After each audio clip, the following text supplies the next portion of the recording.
जीव तो अबोध जी ताहू में बहु सोच पोच, करने को बहुत है क्या क्या कीजिए। पार न पुराण के वेदों के अंत नहीं, वाणी तो अनेक है चित कहाँ कहाँ दीजिए। काव्य हूँ के कला अनंत, छंद के प्रबंध बहु, राग तो रसीली है रस कहाँ कहाँ पीजिए।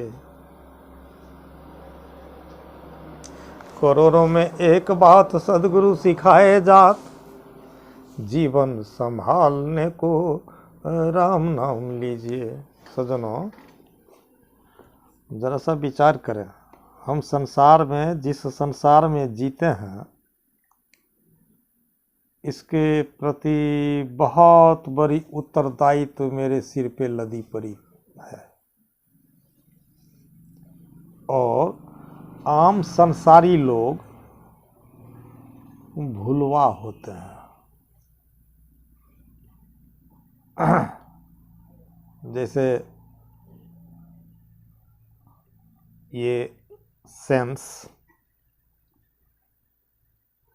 सदगुरु कबीर के हैं,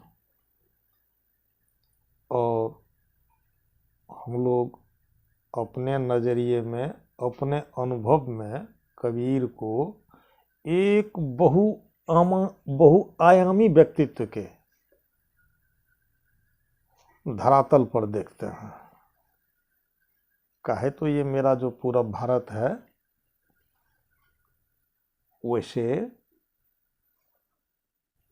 शायद 6ठी-8वीं कक्षा में कबीर की वाणी की पढ़ाई होती रही है।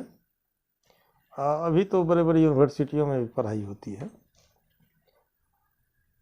इसी को वो अवधी भाषा में है, हिंदी और अवधी भाषा में है। ठीक ठीक,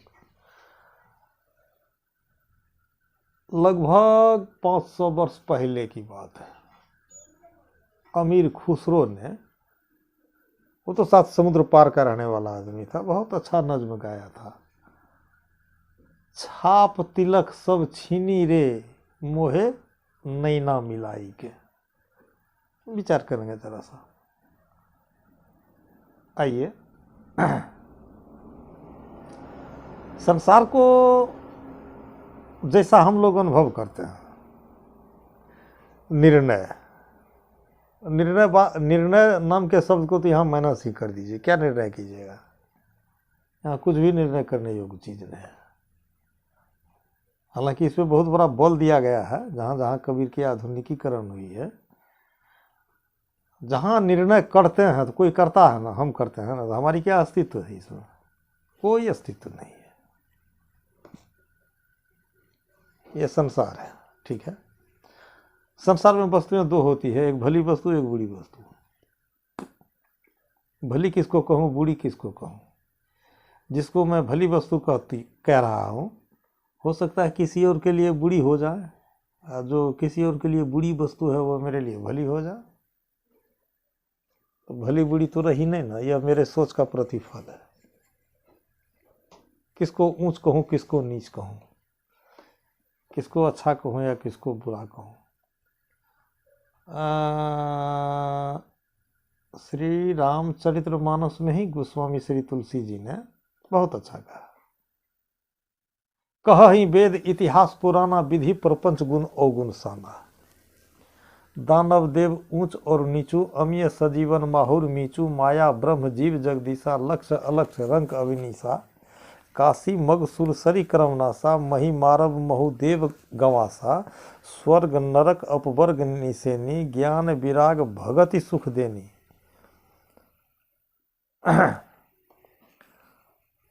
जर चैतन गुण दोषमय, विश्व किन्ह करतार। संत हंस गुण गहहि पै परिहरि बारी विकार।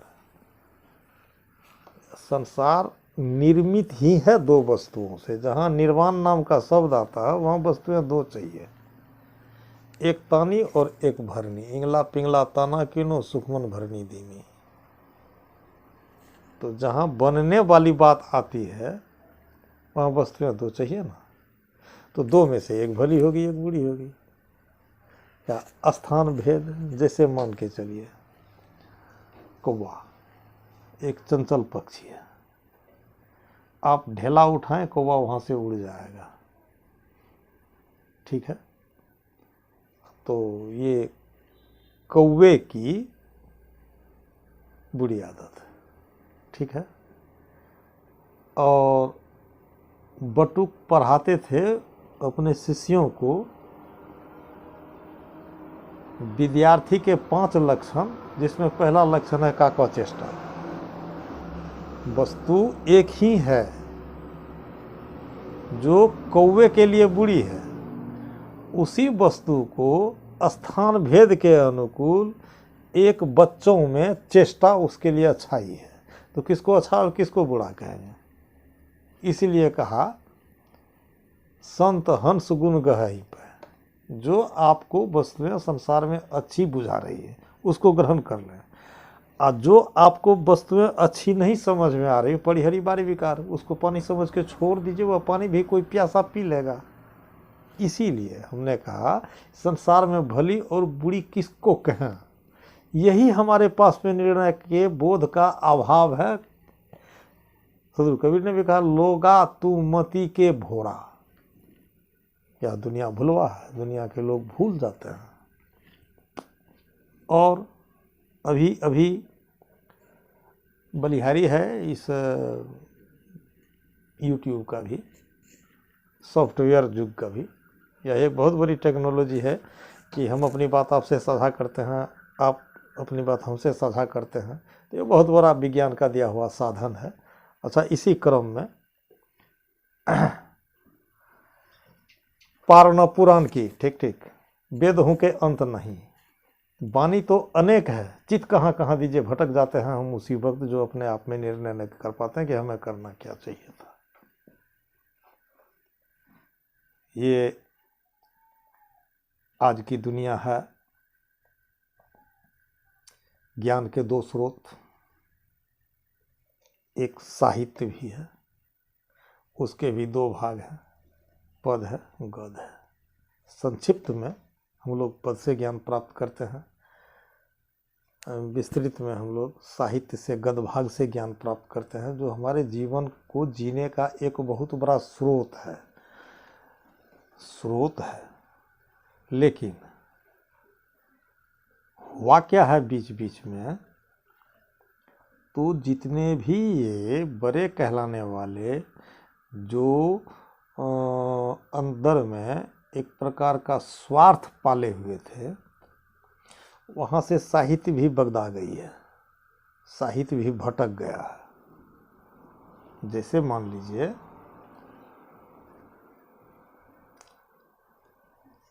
500 वर्ष पहले ये काशी बनारस जो आज जानते हैं हम लोग, वहाँ एक कहावत थी कि इस काशी में जिसकी मृत्यु होगी उसको सीधा स्वर्ग मिलेगा।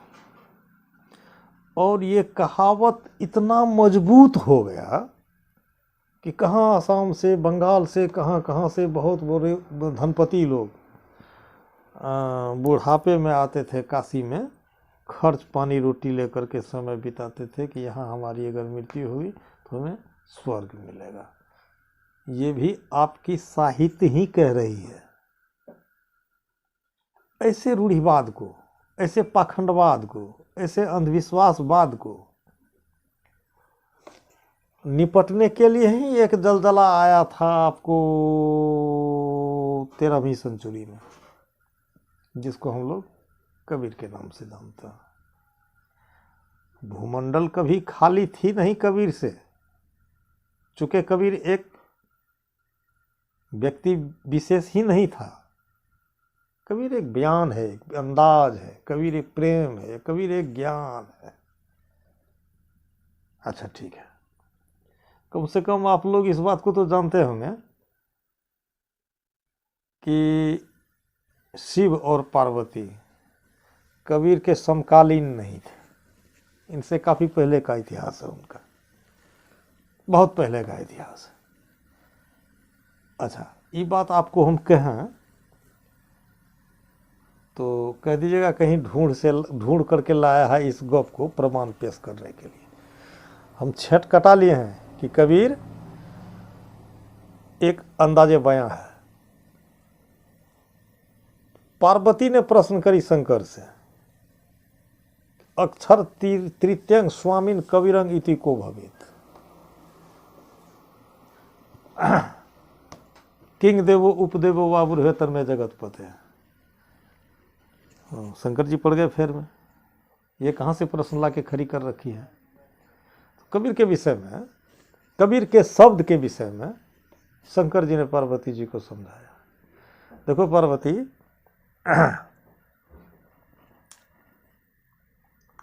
कौ प्रब्रह्म उच्यते बीच मायो विद्यमान विशेषते रंग रमनते सर्वभूतानि यत कबीरश्च उच्यते। वह जो एक ऊर्जा राम है जो तमाम दुनिया में संचरण कर रहा है, उसका ही नाम कबीर है। एक हमारी वह ऊर्जा जो हमारे अंदर में संचरण कर रही है, दुनिया की आत्मा जो दुनिया में संचरण कर रही है, कबीर उसका नाम है। ऐसा है लगभग आपको 85-84 नहीं, हाँ 84 ईस्वी की, 1984 की बात है। भागलपुर आपको मुसलमान बाहुल्य क्षेत्र है और हुसैनाबाद चंपानगर बिसहरी स्थान उस चौक को बोलते हैं। वहाँ हैंडलूम का बहुत बड़ा उद्योग है, वही हैंडलूम खरीदने के लिए जाते थे, अपना व्यापार करते थे। तो एक है वहाँ हाजी तैयब, बहुत बड़ा वेस्टर्नर नवाब वाली बात, 2, 4, 5, 10, 20 लूम है उसके पास में। तो वहाँ पर एक स्कूल था, उसको क्या कहता है, मकतब बोलते हैं। उस बोर्ड पे लिखा हुआ था मकतब कबीर। तो कट्ठी नंबर हम एक हाजी साहब से पूछे, साहब हमारे गुरु पीर का नाम आपने क्यों लिख रखा है? क्या नहीं, देखो जी, वो कबीर शब्द का ही अर्थ होता है बड़ा, श्रेष्ठ, महान। तो महानता कब इस दुनिया में नहीं थी जब से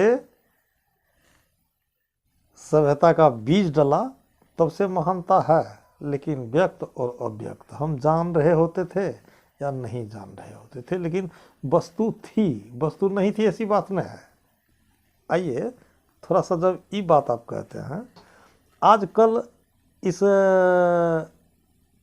गांव घर ग्रामीणों के मंच पे एक बातें आती है। अब बातें बड़ी सीधी है, अब बातें बहुत जटिल भी है। जानो और मानो, पहले जानो उसके बाद मानो, पहले मानो तब जानो, यही बात। वो ये उल्टी अभिव्यक्ति अभी चल रही है। इसका मूल क्या है? इसका मूल है पूर्वी सभ्यता और पश्चिमी सभ्यता, यूनान की सभ्यता और पश्चात सभ्यता। यूनान ने तब तक सत्य को नहीं माना जब तक उसने रिसर्च नहीं किया। यही है जानना और उसके बाद मानना। लेकिन हमारी भारत ये बड़ी प्यार की धरती रही है। हाँ कहो ठीक है, ना कहो ठीक है, ये कहो ठीक है, वो कहो ठीक है। हम हैं चला बड़ी साधारण गुरु के, तो उनको जो कुछ लोग कुछ कर, हाँ ठीक है ठीक है ठीक है ठीक है ठीक है, उनके मुंह में एक बातें आ गई थी, ठीक है ठीक है ठीक। ज्ञानी है ज्ञान से समझ लो, नहीं मूर्ख है तू जो कर, हाँ तू भी ठीक है ठीक है ठीक है ठीक। तो यह जो प्यार और प्रेम की धरती हमारी भारत रही है, तो आप जानना शुरू कीजिए या मत जानिए, जानने का प्रयास मत कीजिए या जानना शुरू कीजिए। लेकिन वस्तु सत्य है, नहीं है ऐसी बात तो नहीं है। आपके नहीं मानने से भी सत्य भी घटित नहीं होगा, आपको जान लेने के भी बाद वह सत्य है ही है। यही एक कहावत है पूर्व और पश्चिम की सभ्यता में।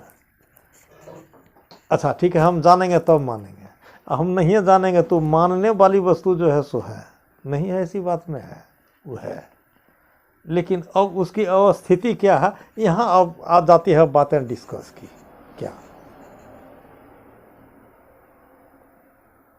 एक हमारे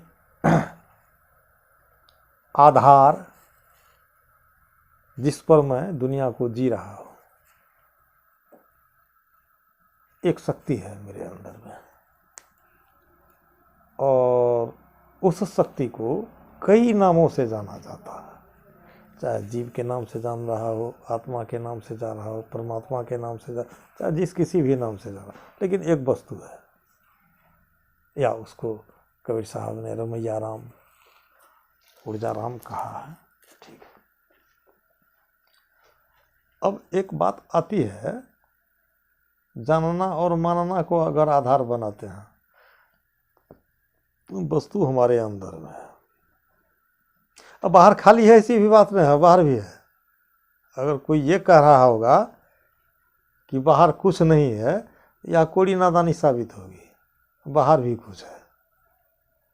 जैसे मान लीजिए एक आदमी एक लड़के से पूछा तुम्हारा घर कहाँ है, तो अमुक गांव में। कहा चलो ना घर दिखाना।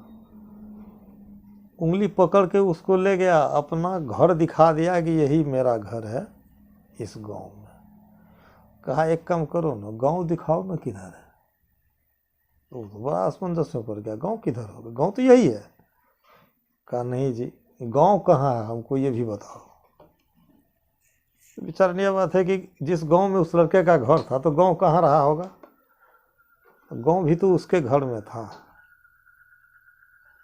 जिस गांव में उसका घर था, वह गांव भी तो उसी के घर में था। इसीलिए कहा कबीर ने, लोगा तू मती के भूरा, ज्यों पानी पानी में मिल गयों त्यों ढूंढ मिला कबीरा। जो वस्तु मेरे अंदर में है, हम भी तो उसी के अंदर में हैं। भेद सिर्फ इतना ही है, बूंद समाना समुंद में बूझत है सब कोई, समुद्र समाना बूंद में बिरला बूझे कोई। उस समुद्र का अस्तित्व भी उसी एक बूंद पानी में था।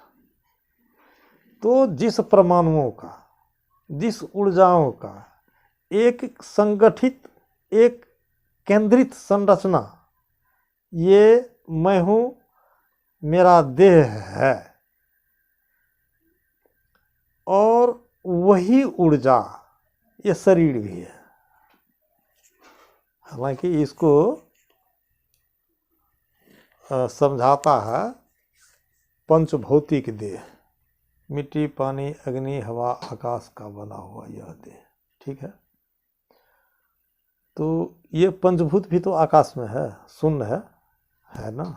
शून्य इसमें भी है, शून्य इसके बाहर भी है। शून्य में यह शरीर है, शरीर के अंदर में शून्य है। ठीक है। मिट्टी है, मिट्टी में भी सब कुछ है, पानी में भी सब कुछ है, आग में भी सब कुछ है, हवा में भी सब कुछ है। आंशिक रूप से, आंशिक रूप में सब में सब कुछ कुछ ना कुछ है। नहीं है ऐसी बात नहीं है। नहीं होता तो श्री कृष्ण जैसे दार्शनिक इस जगत में कहा, बहिरंतश्च भूतानाम चराचरमेव च, लेकिन सूक्ष्मत्वात् अविज्ञेयम दूरस्थं च चंतिके च तत्। मेरे अंदर और मेरे बाहर जो कुछ भी है, बहिरंतश्च भूतानाम, तमाम प्राणियों के अंदर और बाहर, चराचरमेव च, चर और अचर इस संसार में, दूरस्थं काफी दूर है, अचंतिके च तत् उतना ही नजदीक भी है। बीच में दूरी कहाँ बचा। लेकिन सूक्ष्मत्वात् अविज्ञेयम्, वह इतनी सूक्ष्म वस्तुएं हैं कि मेरे समझ में नहीं आता। अब जरा सा विचार करें, ये जो आप देख रहे हैं 3.5 हाथ वाला शरीर देह, इसमें 50,000 करोड़ एंगस्ट्रॉम परमाणु से निर्मित यह देह है। वह जो अणु होता है, परमाणु होता है, उसकी इकाई है एंगस्ट्रॉम। इसमें 50,000 एंगस्ट्रॉम परमाणु डेली बदलता है। इस क्लाइमेट में, और 50,000 एंगस्ट्रॉम परमाणु ऊर्जा जो इस शरीर का बदलता है, तो 7 साल में मिला जुला के कुल का कुल बदल जाता है, एक भी वस्तु नहीं बचता है। कहेंगे आप प्रमाण क्या है? आप जिस गांव में जन्मे पले हैं, उस गांव से काफी दूर जाके अपनी 2 तस्वीर उसको थमा दीजिए हाथ में, एक अपने 4 साल वाला, एक 44 साल वाला, कोई नहीं पहचान पाएगा, उसमें भेद है।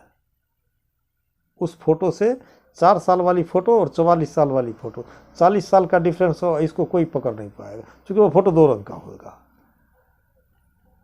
नहीं बदलने वाली वस्तु उसके अंदर में उसका डीएनए है जो सूक्ष्म है, उसको आप समझ नहीं पाएंगे, और रूप भी तो आप समझ नहीं पाएंगे।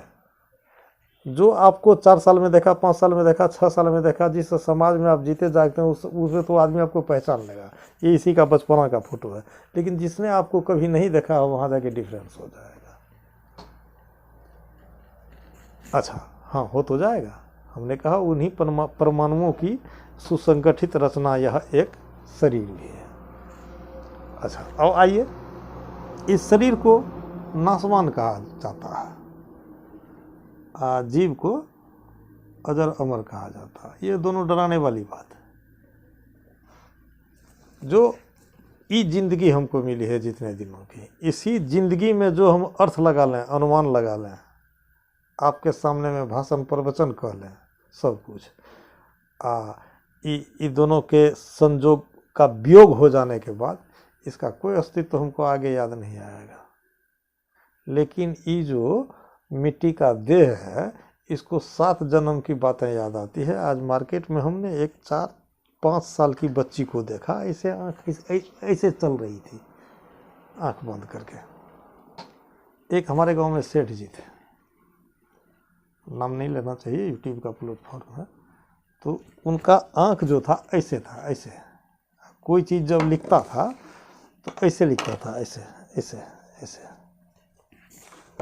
उसके 4 बेटे, चारों का वही हाल है।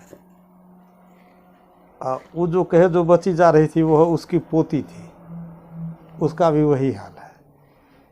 अब बताइए, 3-4 पुश्ता पहले जिसका आँख 1.5 वर्ष था, तो 3 पुश्ता तक यह प्रकृति उसको याद रखी।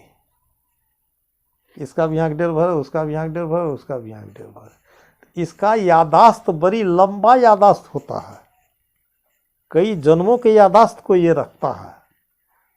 और फिर ये मिट्टी में मिल जाएगा, अपने अस्तित्व में मिल जाएगा। एक